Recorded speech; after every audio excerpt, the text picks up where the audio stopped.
La Dirección de Altos Estudios se permite recordar que este es un espacio exclusivamente académico y de construcción de conocimiento en el que concurren expositores internos y externos a la Fiscalía. Por lo tanto, las posiciones expuestas por los conferencistas no necesariamente reflejan las posturas oficiales de la institución.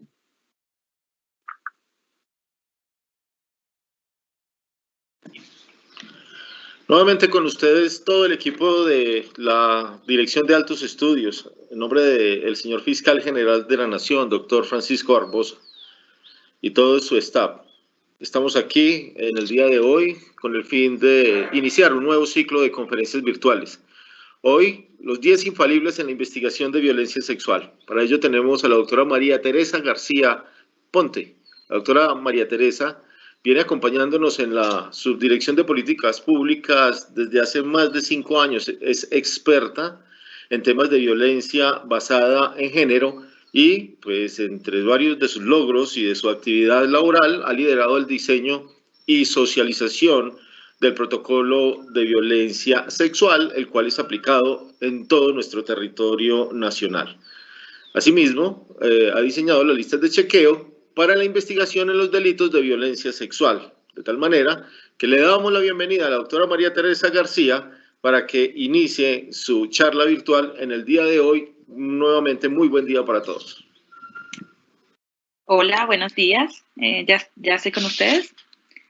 Mi nombre es María Teresa García. Como decía el doctor, muchas gracias por la invitación. Yo hago parte de la Dirección de Políticas Públicas y Estrategias, donde efectivamente hemos estado desarrollando una serie de herramientas para mejorar o facilitar los procesos de investigación de violencias basadas en género y en específico de la violencia sexual.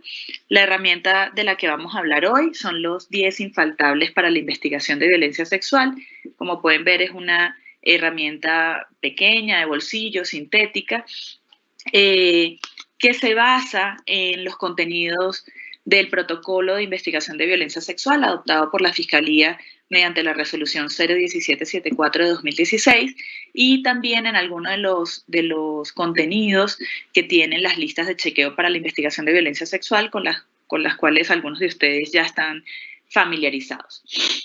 Bien, básicamente lo que se proponen estos documentos es adoptar una perspectiva frente a la investigación de delitos sexuales que pueda hacer más eficiente los procesos de investigación y de judicialización. Sabemos que la investigación de la violencia sexual tiene retos particulares.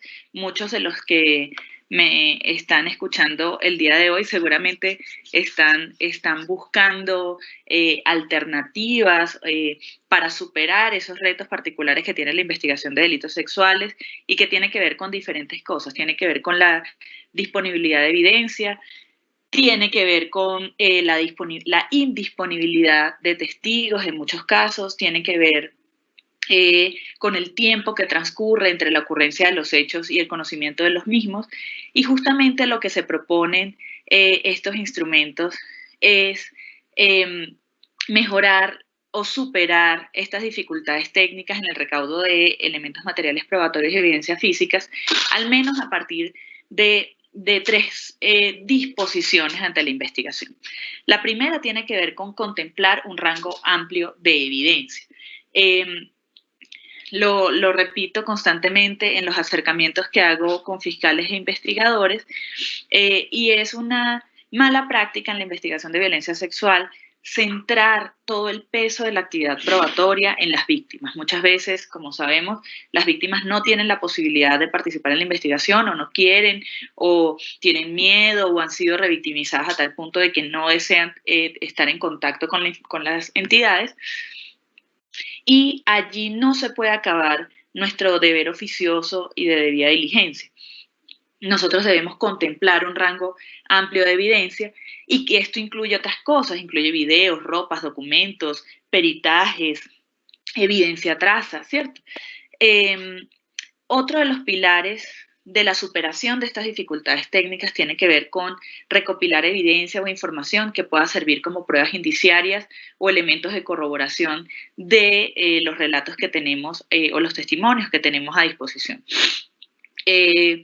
Esto es de pronto el aspecto más importante en la investigación de delitos sexuales. Contamos con pocas piezas de evidencia, entonces las piezas de evidencia que nosotros tenemos tienen que estar sustentadas o corroboradas con otros elementos que puedan armar también el contexto de lo que ha sucedido y que puedan soportar o dar validez o fortalecer esos elementos que hemos conseguido. Por último, está el promover la participación de las víctimas en el proceso penal.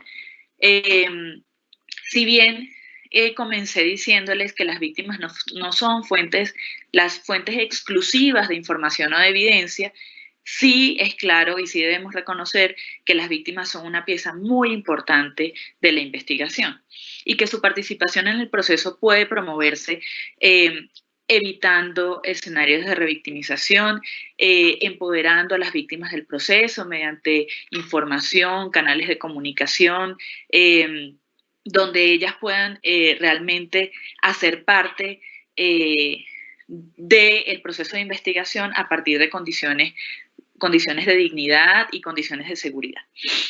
Bien, estas tres actitudes frente a la investigación comienzan desde el mismo momento en que conocemos los hechos, ¿cierto? Entonces, los actos urgentes y las actuaciones inmediatas también deben estar permeados por estas tres búsquedas.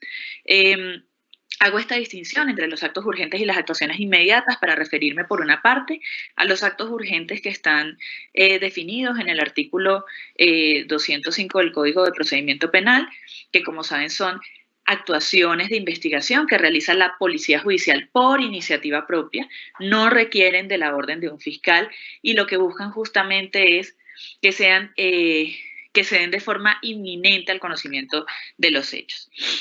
Por otra parte, hay actuaciones que también son de carácter inmediato, aunque no estén incluidas en estas actuaciones de policía judicial y que pueden, por ejemplo, ser desarrolladas por un fiscal en términos de solicitar algunas órdenes judiciales o dar órdenes para realizar actos de investigación que así lo requieran en los primeros momentos de la investigación.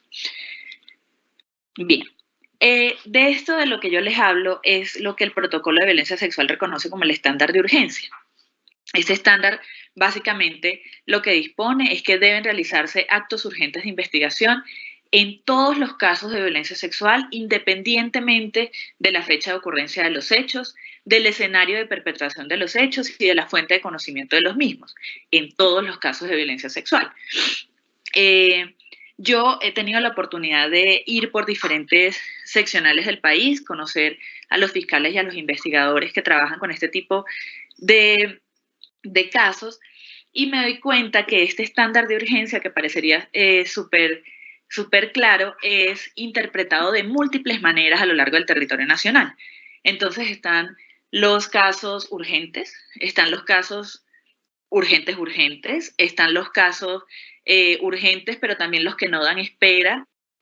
Y un poco hay como un matiz de este estándar de urgencia, donde básicamente lo que se está diciendo es a qué le damos prioridad, ya que no, y los ejercicios de priorización son importantes, son interesantes, sin embargo, el estándar de urgencia en los casos de delitos sexuales un poco nos pone en el mismo escenario que en los homicidios, ¿cierto? Nos dice, en todos los casos de violencia sexual hay actos de investigación urgentes que se deben realizar y hay actuaciones urgentes que se deben realizar. Y esto, por supuesto, está apoyado por otros principios de la investigación de delitos sexuales, como la oficiosidad, como la exhaustividad, ¿cierto? El buscar la mayor cantidad de elementos de prueba, como la pertinencia, la eficiencia, la celeridad, la oportunidad, la libertad probatoria que nos permite ver más allá de lo que la víctima nos puede dar y, por supuesto, la dignidad y la confianza que podamos brindar a las víctimas cuando participan en la investigación con nosotros.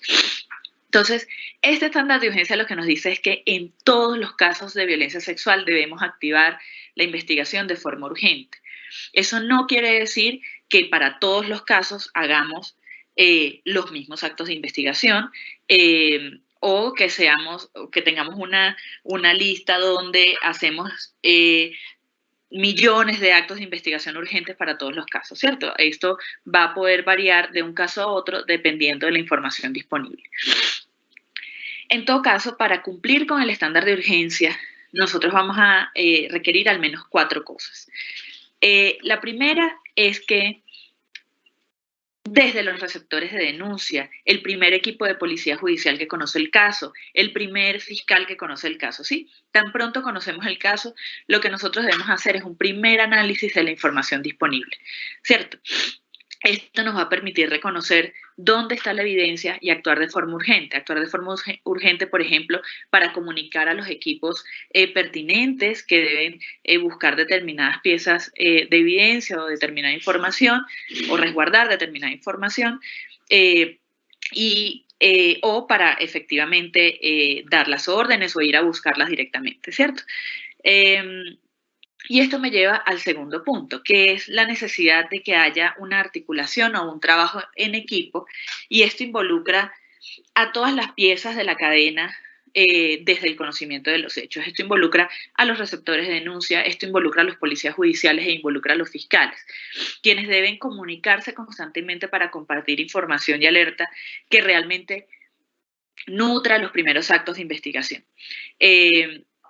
Muchas veces son los receptores de denuncia los que tienen ese primer contacto con la víctima, los que perciben que de pronto hay alguna situación de riesgo o que hay algún material de evidencia que se podría estar perdiendo. En esos casos los receptores de denuncia tendrían la posibilidad de alertar a los equipos de policía judicial y fiscales sobre lo que han percibido.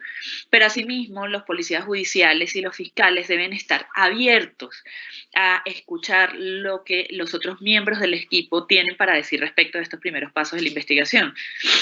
¿Cierto? Policías judiciales deben estar atentos a esas alertas que los receptores de denuncia les están dando, atentos al deber de activar actos urgentes por iniciativa propia. Muchas veces he escuchado esta idea de, yo soy un policía judicial, si yo no recibo una orden del fiscal, no voy a recibir órdenes de un receptor de denuncia, de ninguna manera lo voy a hacer. Y esta es una actitud que poco favorece al recaudo de información en estos primeros momentos de investigación. Nosotros tenemos que tener una disposición a escuchar lo que los otros miembros del equipo nos están diciendo. Asimismo, los fiscales, es muy importante que estén atentos y que acepten de buena manera, por supuesto, a partir de su criterio, las sugerencias investigativas que pueden hacer los policías judiciales. Los policías judiciales son quienes están o tienen un primer contacto o un contacto de primera mano con los escenarios donde ocurren los hechos, con las víctimas, con los testigos, y seguramente que van a poder dar muy buenas sugerencias investigativas al caso. Entonces, un poco la invitación es a que tengamos abiertos esos canales de comunicación entre los equipos de investigación, porque solo así vamos a poder aprovechar de la mejor manera los resultados de cada uno de los actos que se están desarrollando en esta etapa. Y eso me lleva al siguiente punto, que tiene que ver con el uso estratégico de los avances y los recursos disponibles, ¿cierto? En estos primeros momentos de investigación, y es algo que se debería mantener constante a lo largo de la investigación, nosotros debemos procurar que el resultado de cada acto de investigación sea realmente el insumo para nuevas actuaciones, ¿cierto? Enseguida lo vamos a ver con un poco más de detalle, pero básicamente esto lo que quiere decir es que si nosotros empezamos con muy poca información sobre el caso y hacemos un acto de investigación que me permite obtener más información, asimismo esta nueva información me va a abrir la perspectiva sobre qué otros elementos de prueba necesito buscar en este momento, o cuál va a ser el objetivo de determinados actos de investigación que yo haga enseguida. Entonces, este pensamiento estratégico o analítico sobre el camino de la investigación va a ser muy importante.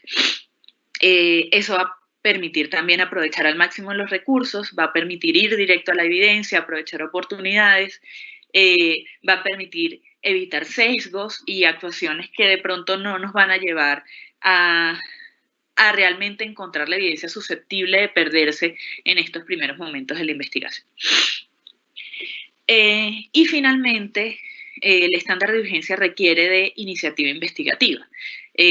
Como les hablaba, los actos urgentes no necesitan de una orden del fiscal, no necesariamente. En algunos lugares existen fiscales de apoyo a los actos urgentes y eso es también interesante. Pero lo importante es que nosotros tengamos iniciativa investigativa, que nosotros tengamos una actitud de investigación y observación activa y propositiva, una actitud que indaga, que busca más allá de lo aparente, ¿cierto? Es el primer momento de la investigación y lo que nosotros encontremos en esos primeros momentos de investigación seguramente va a marcar el rumbo de lo que pase más adelante, va a definir hipótesis investigativas, pues va a permitir que el fiscal de conocimiento posteriormente pueda hacer un programa metodológico mucho más completo. Bueno, los 10 infaltables de la investigación de delitos sexuales, acá yo los he reorganizado un poco, tengo poco tiempo en la presentación, entonces quería hablarles como de las cosas que más me llaman a mí la atención de esta herramienta. Ustedes van a poder consultar una versión completa de los 10 infaltables de investigación, tanto en el micrositio de la intranet, en la página de la Fiscalía, en la intranet, tienen un botón de herramientas, violencias basadas en género, y allí van a tener un montón de documentos, información, videos, links de interés, y entre esas cosas están los 10 infaltables de la investigación. Asimismo, este material se les va a enviar a todos los que se hayan inscrito en este conversatorio y va a estar colgado junto al video donde van a poder volver sobre esta charla más adelante. Bien, entonces, los 10 infaltables de la investigación, básicamente lo que hace es darnos otras opciones de actos de investigación por fuera de lo que normalmente hacemos como actuación urgente. Normalmente, o en muchos lugares que he visitado, la actuación urgente se limita a entrevista, a veces, y remitir al sector salud o a valoración médico-legal y se acabó la actuación urgente, ¿cierto? Lo que yo les propongo es que en los casos de violencia sexual ustedes puedan ir a esta herramienta y mirar si alguno de estos actos de investigación tiene cabida en esa actuación urgente. No quiere decir que van a realizar todos los actos de investigación en todos los casos y no quiere decir que si hay algún acto de investigación que sea pertinente y no aparezca en esta lista no lo vayan a hacer. Esta es una lista no taxativa que procura darles más o menos una idea de las cosas que deberíamos considerar al conocer un hecho de violencia sexual. Entonces, vamos a tener todo lo que tiene que ver con articular con el sector salud y con las valoraciones médico-legales, que ya vamos a ver que no se refieren exactamente a lo mismo. Vamos a ver qué tiene que ver, sí, con las entrevistas a las víctimas y los testigos. Vamos a ver qué tiene que ver con la inspección a lugares y con lo que hacemos, con lo que encontramos en esas inspecciones a lugares, por ejemplo, con las huellas digitales, con otro tipo de huellas de pisadas, de mordeduras, con cómo trabajamos cuando existen varias personas que habitan una escena determinada. Entonces, cómo ese cotejo de huellas debería hacerse por descarte, ¿cierto? Y no simplemente dejar de lado la realización de esta actuación. Los 10 infaltables nos proponen identificar y recaudar evidencia en poder de los denunciantes o de las víctimas cuando se acercan a la institución. Y esto es muy importante. Las víctimas podrían tener acceso a piezas de evidencia que ellas no saben que son importantes, ¿sí? Mensajes de texto, podrían tener sábanas, ¿cierto? Preservativos, papeles con los que hicieron algún tipo de aseo y que todavía están en la caneca de su casa, ¿cierto? una serie de elementos a los que las víctimas podrían tener acceso y no saberlo. Entonces nosotros debemos justamente en esos primeros acercamientos con las víctimas tratar de identificar si existen estas posibles piezas de evidencia y por supuesto recaudarlas siguiendo los procedimientos de cadena de custodia a la brevedad. Recuperar evidencia digital. Este es un tema que vamos a tocar hoy someramente. En la tarde lo van a desarrollar más en profundidad con la doctora María Marelvis Cadavid. Y otro elemento que también es importante tiene que ver con recopilar antecedentes tanto del agresor como de la víctima en nuestros sistemas misionales. Esto va a ser muy importante también en los primeros momentos de la investigación. Nosotros podríamos tener más información de un caso de la que creemos y esa información estar allí muy cerca y muy disponible. No solo en los sistemas misionales de la Fiscalía podemos encontrar información, también tenemos los registros de la policía, de las comisarías de familia, o incluso cuando se trata, por ejemplo, de docentes, registros disciplinarios o servidores de la fuerza pública. También hay una serie de libros de anotaciones que podrían tener información de interés para nuestros casos y que posteriormente podrían ser modificados u ocultados. Entonces es importante que los busquemos desde los primeros momentos de la investigación. Todos estos actos de investigación tienen un paso que es como transversal, que tiene que ver con documentar elementos de corroboración. Ya se los había dicho antes, pero la herramienta de los 10 infaltables lo reitera. Yo creo que es muy importante. Si nosotros utilizamos el resultado de cada acto de investigación como insumo para la realización del siguiente, entonces este punto de la evidencia de corroboración va a ser clave. Si, por ejemplo, nosotros realizamos una entrevista a una víctima y antes de irnos a hacer una valoración, una entrevista a otros testigos o antes de irnos a hacer una inspección al lugar de los hechos, nosotros revisamos en esa entrevista cuáles son los elementos susceptibles de ser corroborados mediante otras actividades de investigación. Entonces esas otras actividades de investigación van a tener un objetivo claro. Esto es un paso que muchas veces nos saltamos o que creemos, no, seguramente me voy a acordar, o no, yo sí revisé el expediente ahí rapidito antes de salir, pero... Y la verdad es que es muy importante que este sea casi que un acto de investigación en sí mismo, ¿cierto? Y es que nosotros podamos volver sobre los resultados que tenemos ya e identificar cuáles son los elementos susceptibles de ser corroborados mediante otros actos de investigación. Bien, yo me quiero detener en algunos, no me voy a detener en todos. Me faltó una cosa súper importante, menos mal me devolví. No me voy a detener en todos los actos de investigación. El último y no menos importante de los 10 infaltables, verán que los 10 infaltables no necesariamente tienen un orden secuencial o de importancia. El último del que quería hablarles tiene que ver con la valoración de riesgo y la activación de las rutas de protección. Esto es sumamente importante. La vida de las víctimas está por encima de cualquier resultado investigativo. Está por encima de la verdad, la justicia y la reparación. Sé que eso para nosotros es la razón de ser, pero la vida y la protección de las víctimas está aún por encima de eso, ¿cierto? Entonces nosotros, este es un paso que no nos podemos saltar. Nosotros debemos estar atentos, aplique o no aplique el formato de identificación de riesgo. Nosotros debemos estar atentos a las circunstancias de riesgo que pueden estarse evidenciando en el desarrollo de una recepción de denuncia, en el desarrollo de una entrevista, en el acercamiento a una escena. Realmente verificar si estamos teniendo acceso al conocimiento de situaciones específicas de riesgo y que se podían controlar mediante la activación de una ruta de protección y de las medidas de protección que dispone la Ley 1257. Esto en muchos casos no se está haciendo, o en muchos casos se deja para después, y es de pronto uno de las cuestiones más importantes cuando se trata de violencias basadas en género, ¿cierto? Hablamos de niños y mujeres en unas condiciones de vulnerabilidad que realmente deben ser apoyados y protegidos. Bien, entonces vamos a empezar con algunos de los actos de investigación.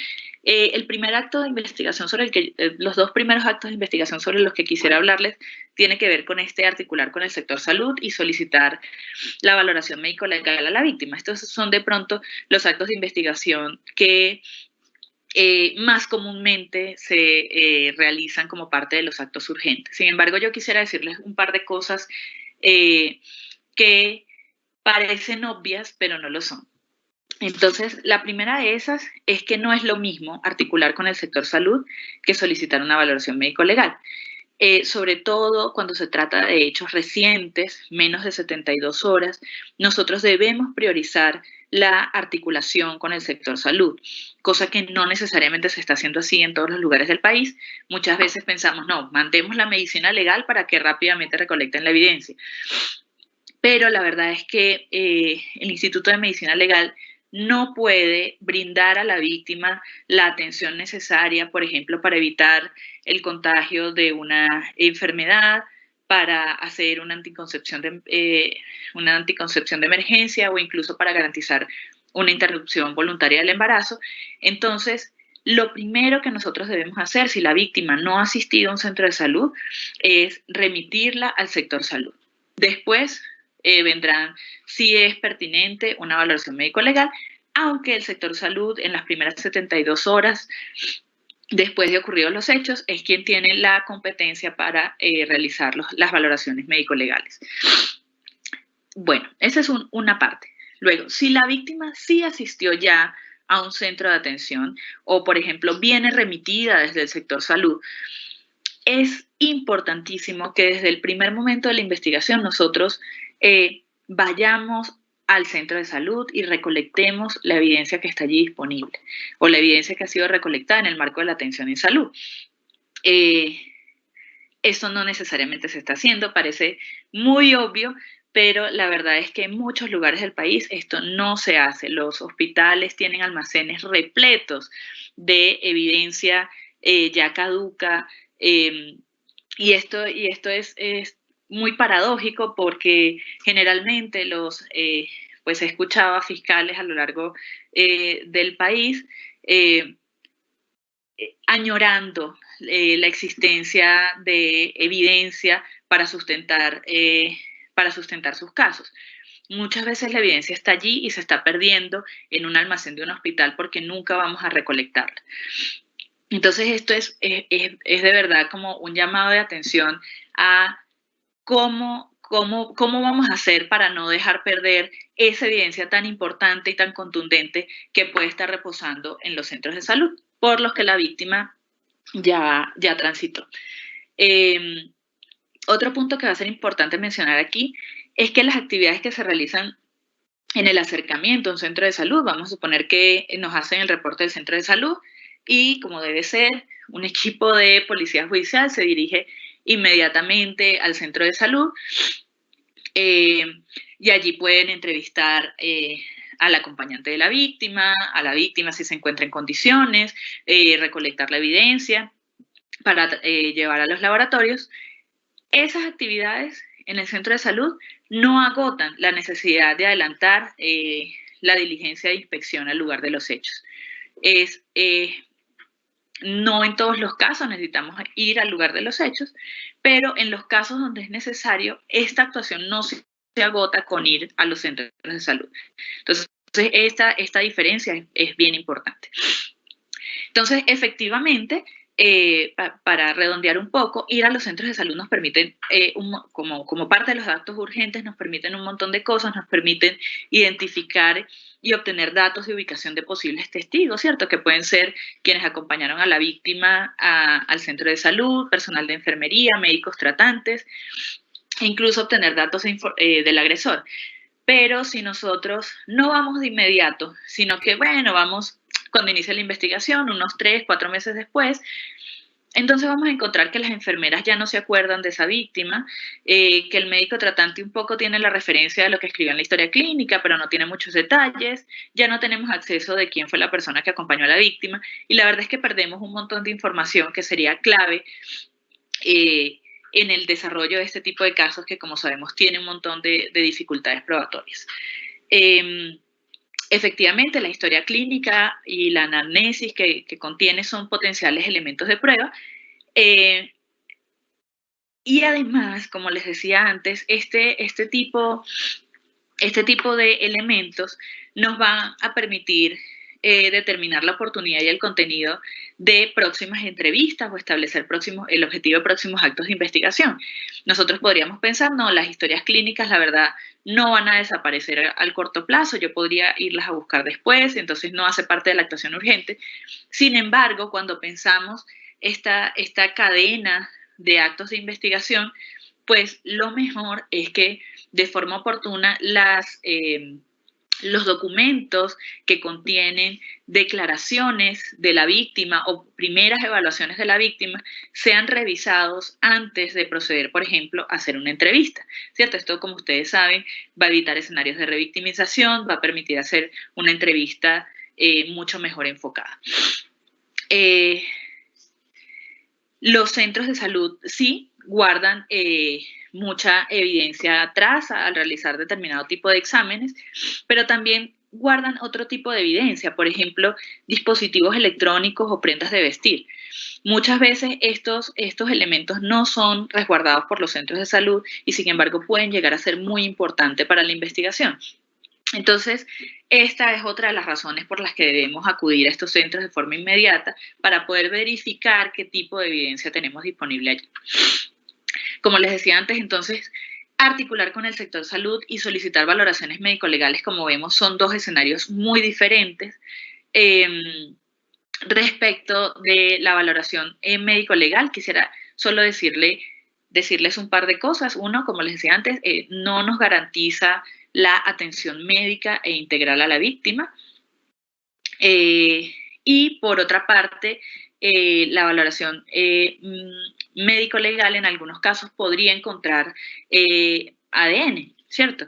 Es de hecho como la prueba que nosotros esperamos para tener algo súper contundente en juicio. Cuando se encuentren rastros biológicos, la solicitud que se debe hacer a medicina legal es la tipificación molecular del ADN, su inclusión y cotejo en el sistema CODIS. Esto muchas veces no lo pedimos de esta manera. Por ejemplo, pedimos la tipificación molecular del ADN y su cotejo, y ahí dejamos la solicitud a medicina legal. Cuando llega a medicina legal, nos devuelven diciendo, no, pues ¿con qué voy a cotejar? ¿No? Me ha dado una muestra y me dijo que cotejara, pero no me dijo con qué. Entonces nosotros debemos decir con qué queremos cotejar los rastros biológicos encontrados, bien sea con algún tipo de muestra que hemos obtenido de un potencial agresor, un sospechoso en la investigación, o que se incluya y se coteje en el sistema CODIS. Esta es una buena manera de preservar allí la tipificación molecular del ADN que hemos encontrado y que pueda ser cotejado con otras muestras provenientes de otras investigaciones. Si hacemos esto en todos los casos, entonces justamente lo que vamos a poder encontrar son asociaciones que se pueden presentar entre distintos eventos, ¿cierto? Otra cosa que es clave es que no todos los casos de violencia sexual requieren una valoración médico-legal. Como ustedes saben, los delitos sexuales son múltiples, pasamos por los actos sexuales violentos, accesos carnales violentos, abusivos, tenemos los delitos sexuales de explotación, tenemos múltiples maneras en las que incluso los accesos carnales podrían desarrollarse. Entonces, nosotros debemos tener muy presente que en ese primer análisis del caso del que hablábamos antes, nos tiene que indicar si realmente se presume la existencia de rastros o marcas en el cuerpo de la víctima que ameriten someterla a una valoración médico-legal. En muchos casos lo hacemos de forma automática. En muchos casos simplemente conocemos el hecho, automáticamente remitimos a medicina legal. Y la verdad es que esta puede ser una experiencia sumamente compleja para las víctimas y no siempre es necesaria. No siempre obtenemos resultados de una valoración de medicina legal y como sabemos en estos casos no hay una tarifa probatoria, por lo tanto nosotros no tendríamos que llevar este tipo de elementos de prueba si no fuera necesario. Si la víctima previamente fue atendida por el sector salud, entonces lo que vamos a hacer es establecer la necesidad y la utilidad de repetir la valoración médico-legal si ya el centro de salud la realizó, ¿no? Ahí tenemos que ponderar varias cosas, pero sobre todo saber cuál es el objetivo de esa valoración médico-legal y si ya no estuvo saldado en otra instancia. Bien, el siguiente acto de investigación del que les quiero hablar nuevamente es un acto de investigación muy común en las primeras etapas de la investigación, muy realizado a lo largo del país, pero no necesariamente siempre de forma urgente y no necesariamente realizado de la mejor manera en todos los casos. Entonces les voy a comentar por qué.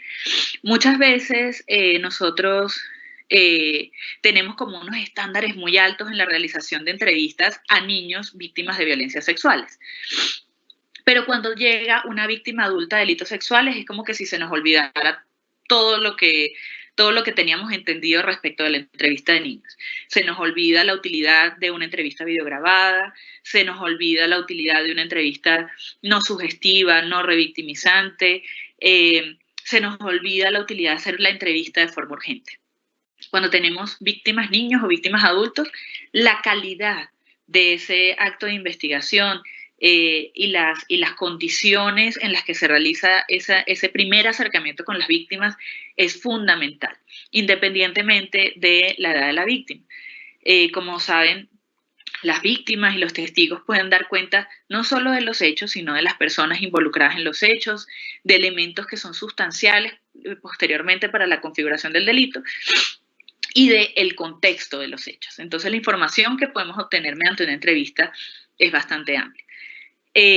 Las entrevistas, como les decía antes, deben ser preparadas revisando con anterioridad la disponibilidad de los registros, de los registros de declaraciones previas hechas por las mismas víctimas, por ejemplo, ante el ICBF, ante comisarías de familia, ante centros de salud o ante otras instancias, ¿cierto? Entonces nosotros sí que debemos aprovechar muy bien y de forma muy expedita esos otros insumos para poder realizar un mejor acercamiento a esa fuente de información. ¿Por qué las entrevistas son urgentes o por qué deben realizarse de forma inmediata? Entonces, como ustedes saben, la curva de olvido aumenta conforme pasa el tiempo, se olvidan o se incorporan detalles al recuerdo inconscientemente, ¿cierto? A todos nos pasa eso, pasa sobre todo con el cerebro de los niños, se van incorporando algunos detalles al recuerdo o se empiezan a olvidar cosas. E incluso las personas hacen esfuerzos, terapias y tratamientos para olvidar este hecho traumático que les ha sucedido.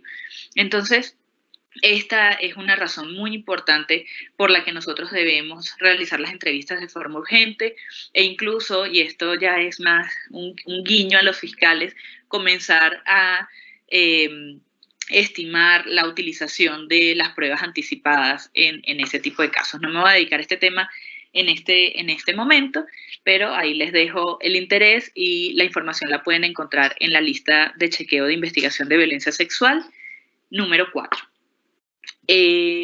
Bien, los intercambios entre la víctima y otras personas también pueden incidir en la calidad de su relato o en el detalle que ellas incluyan en su relato o incluso en su disposición para contar lo ocurrido. Y esto nuevamente no es un proceso intencional. Las víctimas de violencias basadas en género por lo general están sometidas a un montón de presiones sociales, familiares, que van a procurar ocultar alguna parte de la información o entorpecer estos procesos de judicialización o de sanción a los agresores que muchas veces hacen parte de las familias. Entonces, es clave que nosotros podamos obtener la información que nos permita desarrollar la investigación antes de que ocurran estas interferencias. En la entrevista se pueden identificar, como les decía antes también, entonces, elementos de corroboración que fortalezcan lo dicho y que desplieguen otro tipo de actuaciones urgentes, ¿cierto? que mediante estas otras actuaciones urgentes, entonces nosotros debemos fijar y documentar de la mejor manera esos elementos que fortalecen o corroboran lo dicho por la víctima. Esto, como ustedes lo vieron al principio, se desarrolla en otro de los infaltables de la herramienta que estamos revisando. Bueno, además, la víctima en su entrevista o los testigos en su entrevista podrían referir otras piezas de evidencia que podrían perderse con el paso del tiempo. Entonces, por eso también es importante no solo que se realice la entrevista, sino que se analice la entrevista para desplegar otros actos de investigación, identificar otras fuentes de evidencia, de información y desplegar otros actos de investigación. Bien. A diferencia de los anteriores, el siguiente acto de investigación sobre el que les quiero hablar y que está incluido en los 10 infaltables es la inspección al lugar de los hechos. En pocos casos de violencia sexual se despliega esta actuación y es, sin embargo, una de las más importantes. En la inspección al lugar de los hechos, en el lugar de los hechos, puede haber toda la evidencia que los fiscales anhelan tener en el juicio, ¿cierto? La inspección al lugar de los hechos nos puede traer, por ejemplo, muestras de semen, de sangre, de cabello, de vello púbico, de saliva, de fibras, orina, huellas, ¿cierto? Se pueden encontrar evidencia comportamental, escenificaciones, señales de lucha, violencia, todo susceptible, por supuesto, de degradarse, de limpiarse, de ocultarse. Podemos obtener videos, podemos obtener testigos, por ejemplo, que hayan escuchado, que hayan visto, y testigos que con mucha facilidad van a olvidar detalles de lo ocurrido. Entonces, testigos que vale la pena como escuchar de forma muy pronta, ¿cierto? Asimismo, el agresor podría estar en la escena, ¿cierto? Entonces, y en el cuerpo del agresor también existen rastros o indicios. Eso es algo que muchas veces sacamos de foco y es muy, muy importante. Siempre ponemos los ojos como en el cuerpo de la víctima, ¿cierto? Desde enviar a la víctima a medicina legal, entrevistar a la víctima, hacer con la víctima. Pero en muchos casos olvidamos que en el cuerpo del agresor también hay un montón de evidencia que podría obtenerse. En estos casos, por ejemplo, en los casos de flagrancia, siempre se debería tramitar la inspección corporal con la ayuda de un fiscal, tramitar la inspección corporal, procurando el resguardo y análisis de las prendas de vestir del agresor, los rastros subunguiales, etc. ¿Cierto? Bien. Ok. Entonces, esta inspección a la escena, que no siempre se realiza en los casos por delitos sexuales, reviste la mayor de las importancias. Nos informa sobre elementos y evidencias respecto de la ocurrencia de los hechos, evidencias que nos pueden ayudar a demostrar el nivel y el tipo de violencia empleado, nos puede ayudar a reconstruir el móvil y el perfil criminal del agresor, nos permite ubicar al agresor y a la víctima en la escena, nos permite saber también, cuando hacemos la inspección sobre otros lugares, nos permite saber cómo los trayectos que siguen la víctima y el agresor. Por ejemplo, por mencionar un caso, en el caso de Juliana Zamboni, fue determinante poder ver cuáles eran las rutas o los trayectos que siguieron la víctima y el agresor, ¿cierto? Muchos de los aspectos que sustentan esa sentencia tienen que ver con eso, tienen que ver con lo que hizo el agresor antes, durante y después que recoge a esta niña para luego victimizarla, ¿cierto? Entonces, la inspección a las escenas y a los trayectos va a ser clave para obtener información de primera mano. Esto muy pocas veces se hace y, sin embargo, es una parte muy importante de la investigación urgente. Y, por supuesto, no hay mejor lugar para buscar evidencia de corroboración que la escena de los hechos, ¿cierto? Todos los detalles que la víctima nos haya dado sobre lo ocurrido van a aparecer en la escena de los hechos y por eso es tan importante que nosotros acudamos allí. Y por eso es tan importante que ante cada caso ante cada caso en el que decidamos hacer una inspección al lugar de los hechos, nos preguntemos cuál es el objetivo de la inspección. ¿Qué voy a buscar puntualmente en esa inspección para que no se nos olvide, para no perderlo de vista, para no quedarnos con la macropintura, sino ir a los detalles? Si la víctima, por ejemplo, nos refirió la existencia de una ventana rota, entonces el policía judicial no se puede ir de esa escena sin documentar el hecho de que existía una ventana rota, ¿cierto? Para considerar, por ejemplo, realizar la inspección al lugar de los hechos, no es suficiente con considerar si los hechos son recientes o de antigua ocurrencia. Y eso pasa en general con todos los actos de investigación urgentes. La fecha de ocurrencia de los hechos no necesariamente es un determinante para decir que si voy a encontrar o no voy a encontrar algo allí. Alguna vez conocí un policía judicial que me decía que si él encontraba en una escena una tela llena de sangre 10 días después de lo ocurrido, él no lo recolectaría porque ya para qué, si ahí no iba a encontrar ADN. Entonces,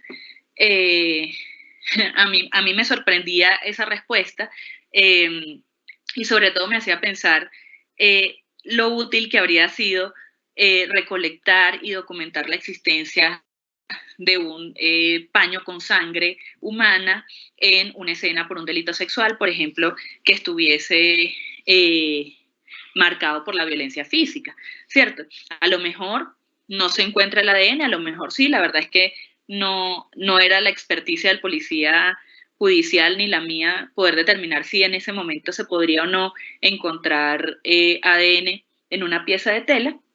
La degradación de la evidencia es variable dependiendo de las condiciones climáticas, etcétera, y de las condiciones en las que fue resguardada determinada pieza de evidencia, pero en todo caso habría sido muy interesante saber que en una escena por un delito sexual había una pieza de tela llena de sangre, ¿cierto? Entonces nosotros nunca debemos suponer que las piezas de evidencia no van a ser útiles. Nosotros siempre debemos suponer que van a ser útiles, debemos documentarlas de forma completa y debemos recolectarlas porque podría ser que allí se encuentre evidencia traza muy contundente. Bien. Finalmente les quiero hablar de otro de los actos de investigación. Como ven, no hablé de los 10 infaltables, me dirigí a algunos sobre los que quería hacer énfasis.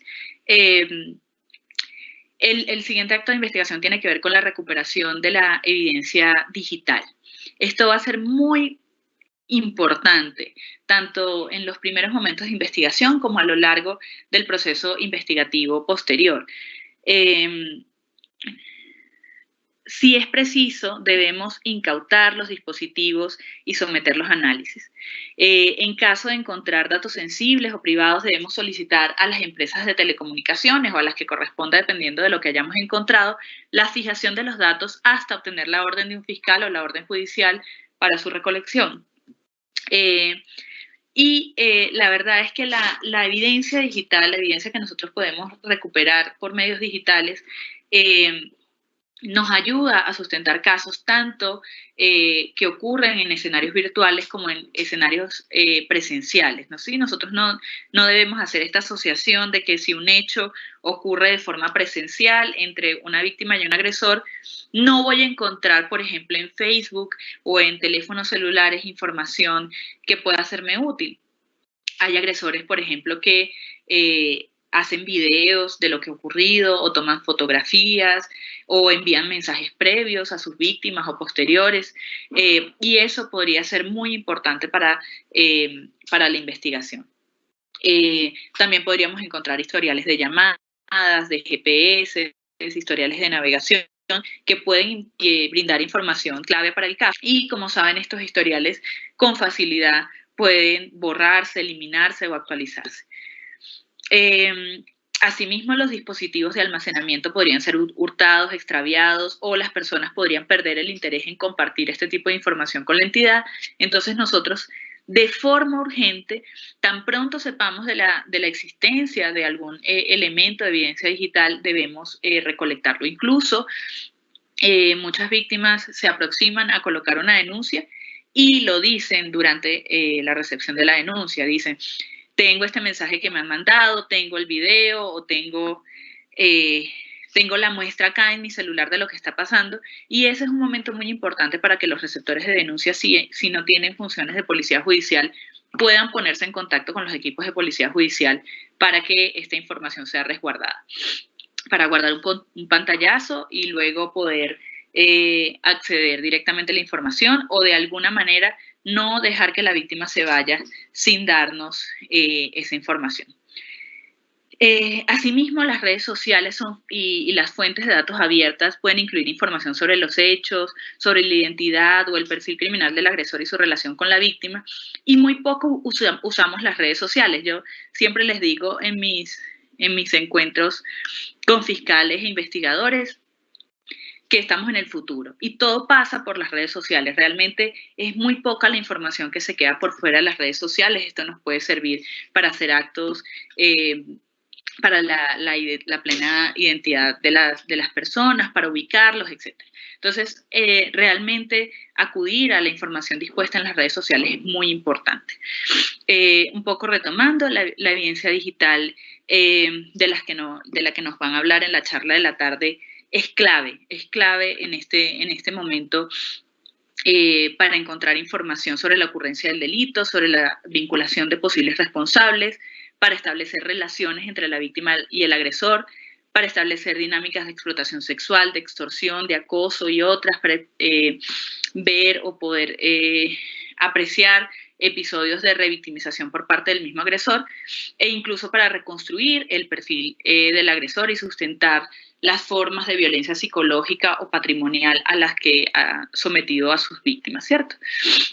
Entonces, nuevamente, estas piezas de evidencia son muy importantes. Muchas veces las víctimas las mencionan en los primeros momentos de acercamiento con ellas y muchas veces las dejamos de lado. Yo quise cerrar con este acto de investigación porque creo que da un buen camino a la exposición que vamos a tener en horas de la tarde. Y, por supuesto, si quieren conocer más sobre los 10 infaltables de la investigación, pueden entonces recurrir a los lugares dispuestos para ello en la intranet y en el lugar de la Dirección de Altos Estudios donde se va a publicar este video. Entonces, si tienen alguna pregunta, pueden acudir al foro y yo con gusto la responderé. Muchísimas gracias, María Teresa. Vamos a iniciar con las preguntas del público. Entonces, la primera inquietud sería, con respecto a los elementos materiales probatorios que están en los centros médicos que requieren un tratamiento especial, por ejemplo, cadena de frío o similares, ¿quién o cómo se debe hacer el traslado a medicina legal si el policía judicial no cuenta con los medios para su preservación?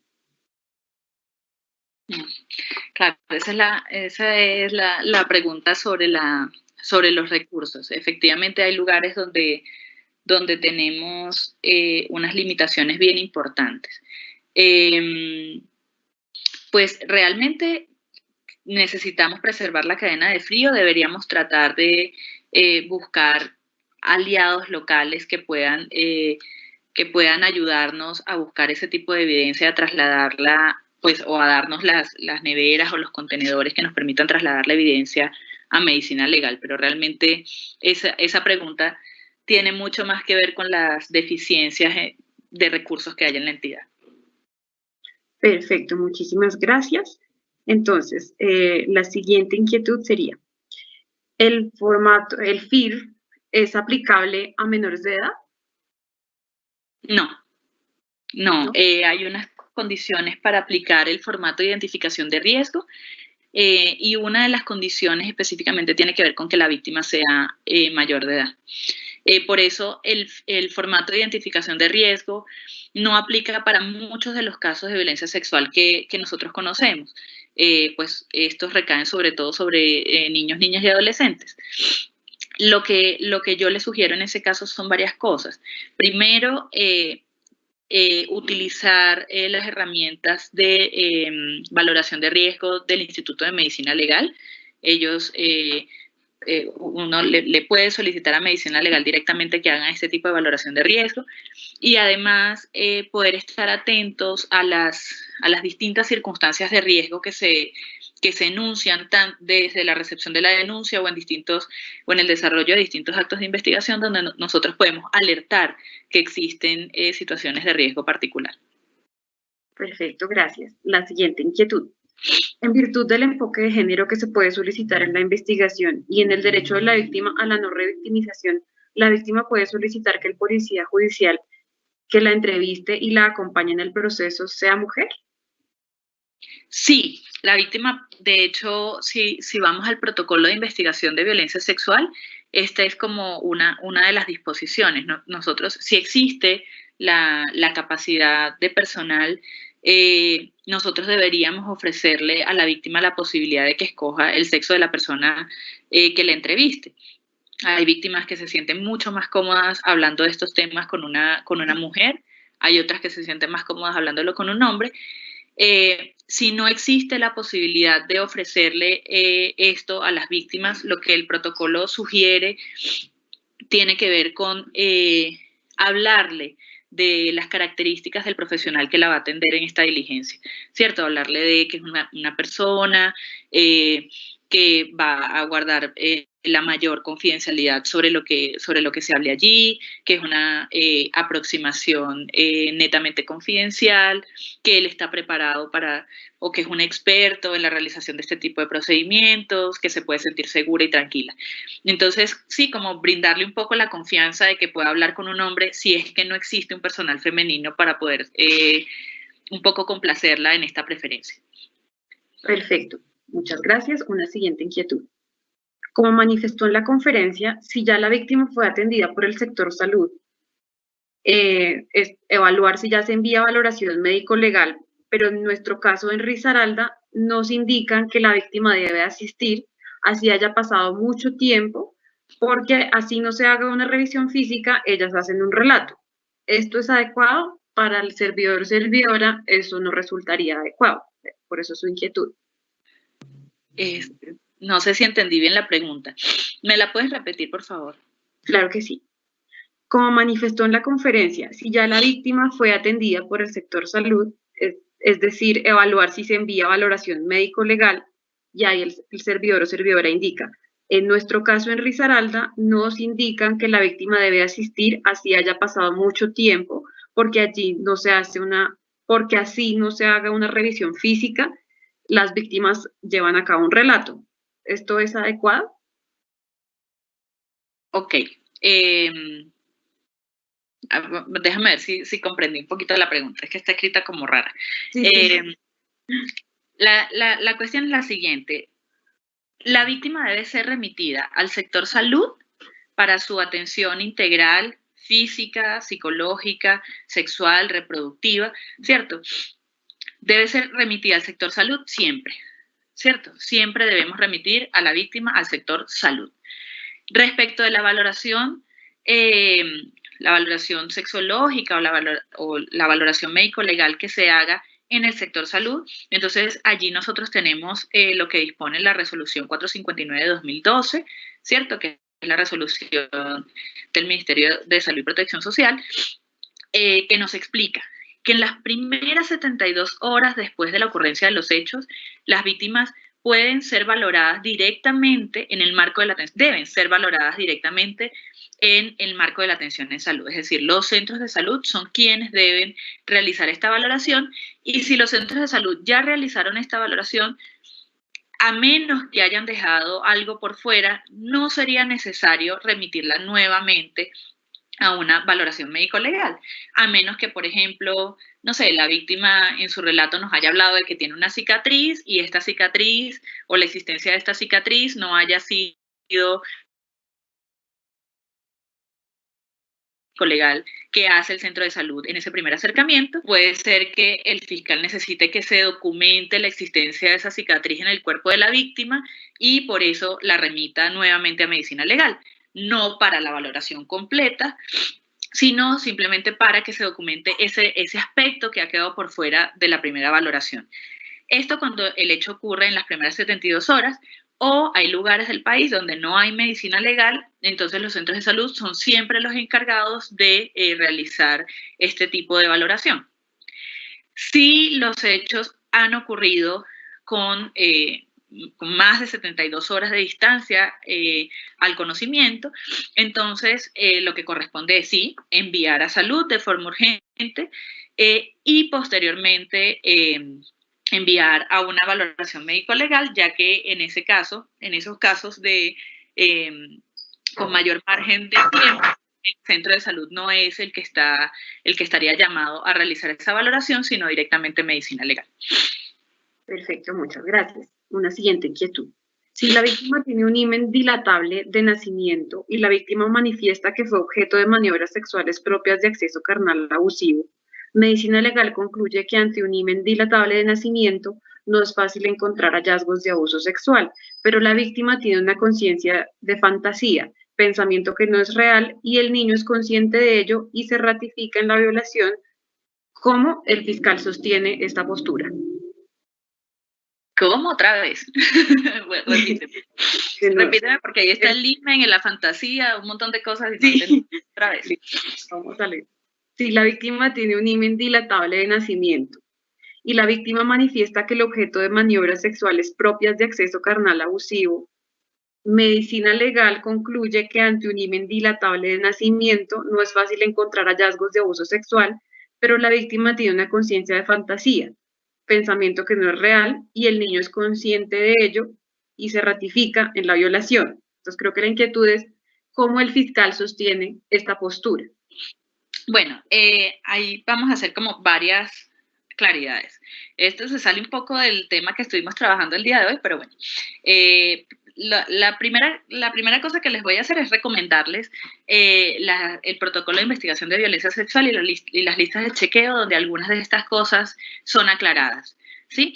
Pero lo primero que tenemos que saber es que los accesos carnales, para constituirse como accesos carnales, no requieren de una evidencia física, ¿cierto? Podríamos nosotros estar ante un acceso carnal que no deje ningún tipo de marca en el cuerpo. Recordemos que el acceso carnal puede ser incluso parcial, no tiene que ser un acceso total. Entonces, de ese lado, no sería relevante la característica del himen de la niña en este caso, ¿cierto?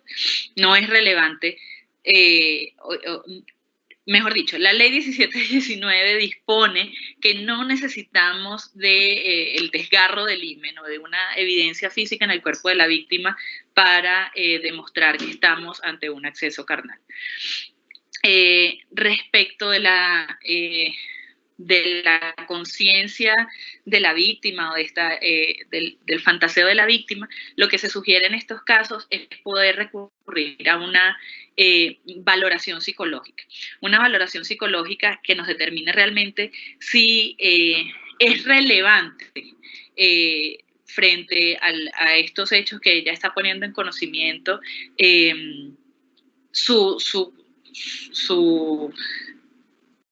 es que no sé si esto es una patología psicológica o si esto es simplemente una característica de la niña o si es algo que la defensa ha traído a colación, ¿cierto? Pero nosotros podemos hacer como una valoración del estado mental de la víctima que nos permita saber realmente si esto interfiere o no en su relato de los hechos. Además, como he venido mencionando a lo largo de esta presentación, en este caso en particular me mencionan dos cosas que son típicas en la investigación de delitos sexuales. Una, la valoración médico-legal y otra, la valoración psicológica sobre la víctima. Habría que pensar además qué otros medios o actos de investigación se han estado realizando para dar respuesta a este caso, ¿sí? Estamos centrando toda la evidencia en la víctima. ¿A qué otra información tenemos acceso?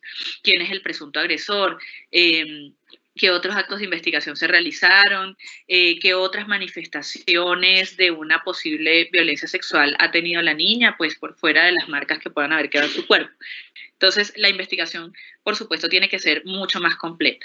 Y frente a lo del IMEN, entonces ahí nos vamos a basar en lo dispuesto por la ley 1719, que claramente dice que esta no es razón para desestimar la ocurrencia de un hecho de violencia sexual. Perfecto, muchas gracias. Una siguiente inquietud. En caso de haber un caso de presunto homicidio y presunta violencia sexual, ¿se podría incluir como una herramienta la autopsia psicológica? Sí, por supuesto.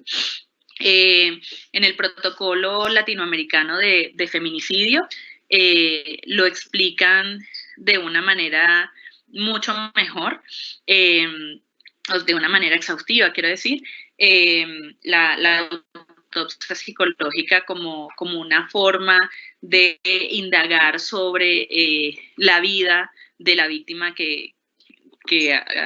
a la que le han producido la muerte. Y por supuesto sabemos que cuando hay violencia sexual y muerte de una mujer, pues la primera hipótesis que deberíamos considerar es el feminicidio. Perfecto. Una siguiente inquietud. ¿Existe alguna norma o exigencia legal que oriente y obligue a quienes prestan los servicios de salud el correcto manejo de los posibles elementos materiales probatorios o evidencia física? Pues por su desconocimiento se pierden elementos clave. Sí, y hay procesos que se han adelantado. Sí, es la resolución 459 de 2012, a las que les hacía referencia antes.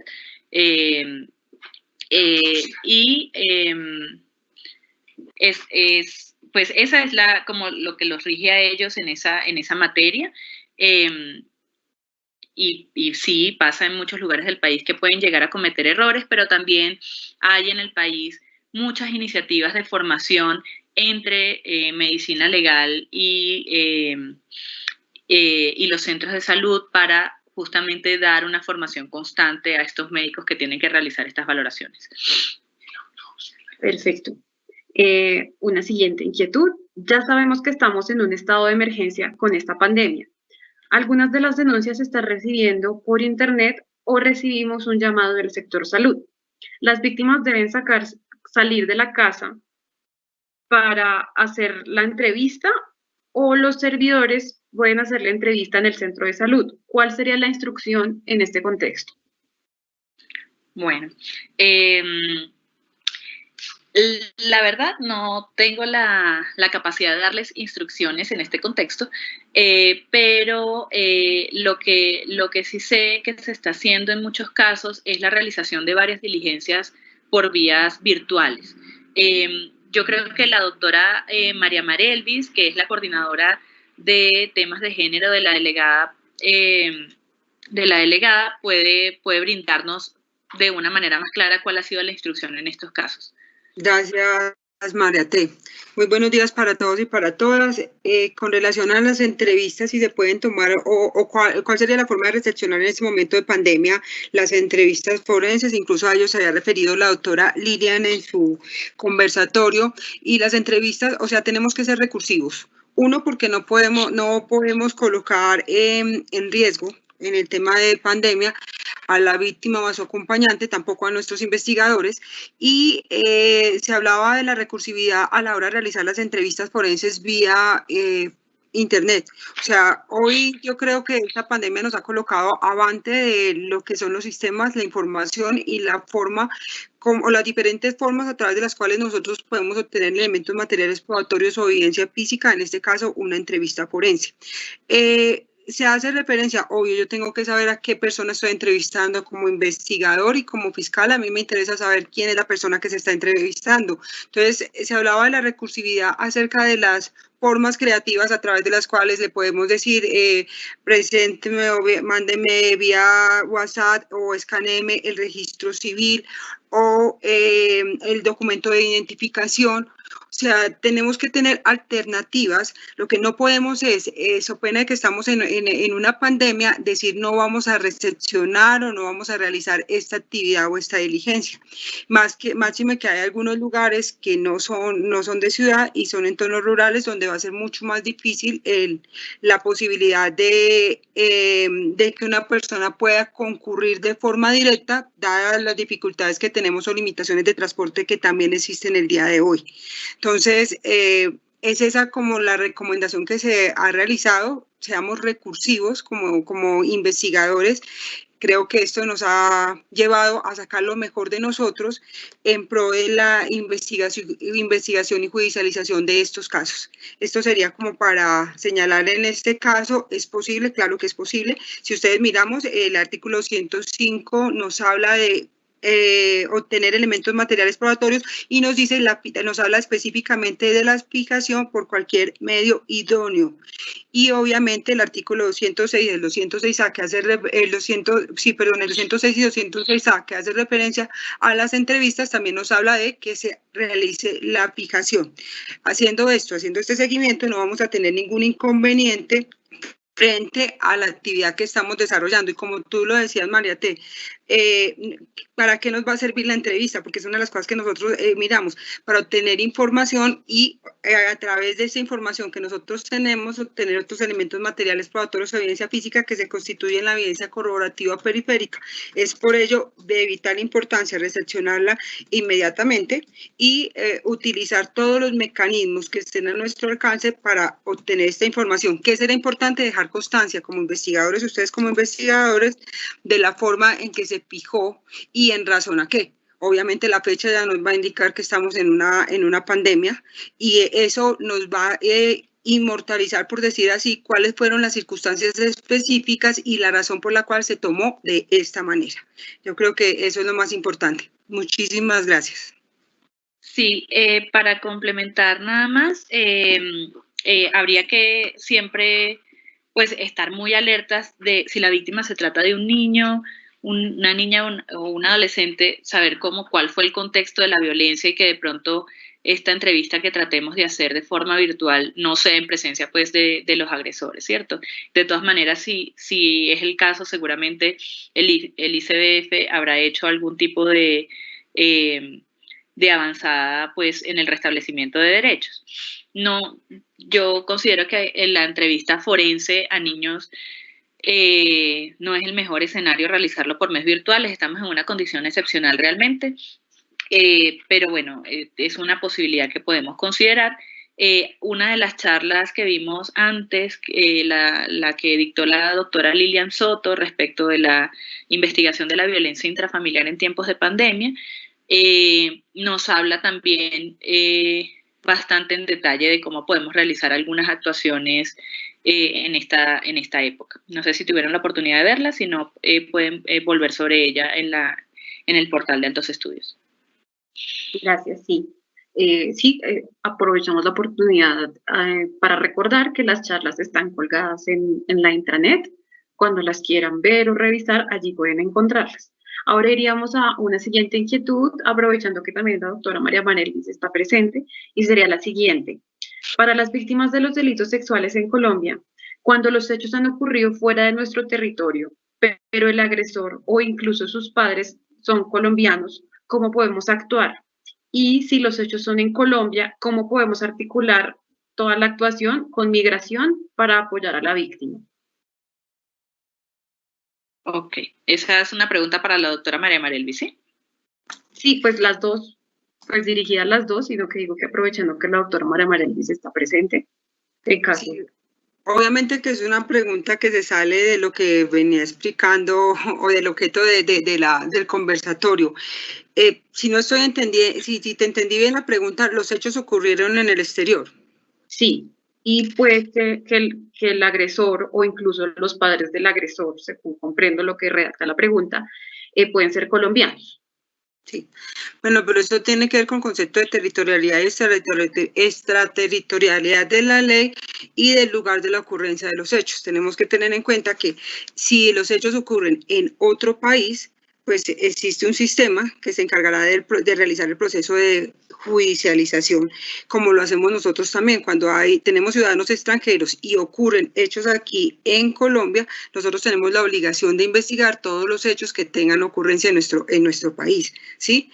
No el sistema que cobija tiene que ser el sistema procesal que esté aplicando al país donde se hubiesen ocurrido los hechos. Ahora, otra cosa, no sé si hará referencia, es con relación a de pronto a protección o a otras alternativas que nosotros podemos consolidar o podamos apoyar. No sé si hará referencia a eso la persona que hizo la pregunta. Sí, pues la última parte de la pregunta indica que si los hechos son en Colombia, ¿cómo se puede articular con migración para apoyar a la víctima? Pero no comprendo, es que si los hechos son en Colombia y tenemos un victimario en el extranjero, ¿sería esa la pregunta? Sí, lo planteó como en dos escenarios. El primero sería que si los hechos se materializan en Colombia y nosotros tenemos casos que se han materializado en Colombia, por ejemplo, casos de explotación sexual donde los victimarios vienen de otros países, o el tema de turismo sexual, gente que viene de otros países aquí y comete la conducta frente a nuestros niños, niñas y adolescentes, por decir algo, reitero, me estoy enmarcando en el escenario de explotación sexual, pues claro, la persona vino en Colombia, cometió un delito en Colombia y debe ser judicializado en Colombia, pero la persona vino y estuvo de tránsito, cometió la conducta en el país y se regresó a su país de origen. Esto no quiere decir que nosotros no podamos iniciar acciones para el ejercicio de la acción penal. Ahora, ¿qué tenemos que tener? Pues se tiene que hacer un proceso de investigación y judicialización en Colombia. Hay casos en que nosotros podemos reportar, incluso abrir procesos espejo en otros países, pero también tenemos que tener en cuenta cuáles son los tratados que tenemos. Ahora, ya se identificó, individualizó y tengo toda la investigación para solicitar una orden de captura y solicité una orden de captura frente a un ciudadano extranjero que está viviendo en otro país. ¿Qué tengo que hacer también? Aquí tenemos que articularnos también con Interpol, porque Interpol saca las circulares respecto, las diferentes circulares con relación a para la captura que se pueda materializar en otros países de respecto a estos ciudadanos. Una vez se materializa la captura, ¿qué tendríamos que mirar nosotros? Obviamente, si existen los convenios de extradición o los tratados de extradición, se encuentran vigentes o no se encuentran vigentes de esos países para poder traer a las personas y judicializarlas en nuestro país. Ahora, lo otro es, con migración, cuando lo hacemos, existe una orden de captura. Esa orden de captura tenemos o sabemos que esta persona, primero que esta persona va a salir del país, porque a veces nos ha pasado, por ejemplo, en el objeto, con casos de trata de personas. Nos dice, mire, va a salir o está sacando víctimas. Tenemos toda la investigación y nos dice, la persona va a salir del país. ¿Qué hemos hecho nosotros también? Pues informar a las autoridades de migración que hay una orden de captura y a las autoridades que están en los aeropuertos para que pueda materializar la orden de captura en su momento. Eso sería básicamente, Tatiana. Listo, muchas gracias. Seguimos con otra inquietud.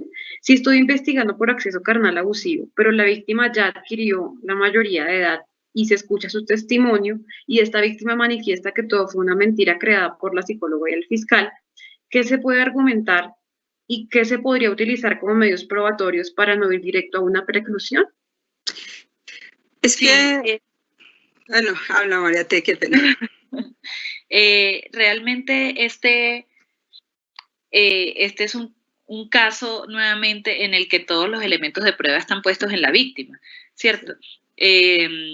Nosotros no tenemos mayor información sobre el caso en esta pregunta, pero lo que tendríamos que revisar es si, por ejemplo, frente a la primera declaración de la víctima, hubo evidencia de corroboración, eso a qué apunta, si hay algunas razones por las que la víctima se pueda estar retractando en este caso, por ejemplo, que el agresor, que algún miembro de su familia esté haciendo presión para que el agresor no sea judicializado. Sí, o sea, nosotros realmente tendríamos que revisar las razones de la retractación para poder ver cuál sería la ruta en la búsqueda de otros elementos de prueba que nos digan realmente cuál es la versión la versión real de los hechos. Hay muchas razones por las que las víctimas se pueden retractar en un caso de violencia sexual, sobre todo si fue algo que le ocurrió cuando era niña y ya es una mujer adulta. En las listas de chequeo de investigación de violencia sexual, nuevamente en la lista de chequeo número 4, ustedes van a tener allí información respecto de qué hacer en escenarios de retractación. Además, no tiene más validez su declaración como una mujer adulta que su declaración como... Ambas declaraciones en ese sentido podrían tener el mismo peso siempre que encontremos pues cuáles son los elementos que corroboran una u otra versión. Perfecto. Muchas gracias a las dos. Ya terminaríamos las preguntas. Tenemos en el foro otras preguntas que están relacionadas directamente con el tema de entrevista forense y queremos decirle al público que vamos a tener una intervención sobre este tema, entonces no plantearemos las preguntas en esta ocasión. Muchísimas gracias, doctoras, por su presentación, por sus valiosos aportes y por atender nuestra invitación. Este es un tema muy útil y muy importante para la entidad. Esperamos que haya sido de utilidad también para todos los servidores que nos acompañan y reiteramos el agradecimiento por acompañarnos en este espacio. Y los invitamos a la siguiente charla que tendremos esta tarde a las 2:30 de la tarde, aspectos clave para la investigación de delitos sexuales cometidos a través de medios informáticos. También una temática muy importante para esta coyuntura que experimentamos. Y también mañana seguiríamos con nuestro mismo horario de charlas a las 10 de la mañana y a las 2:30. Los invitamos a que nos sigan acompañando. Muchísimas gracias y que tengan muy buen día. Hasta luego.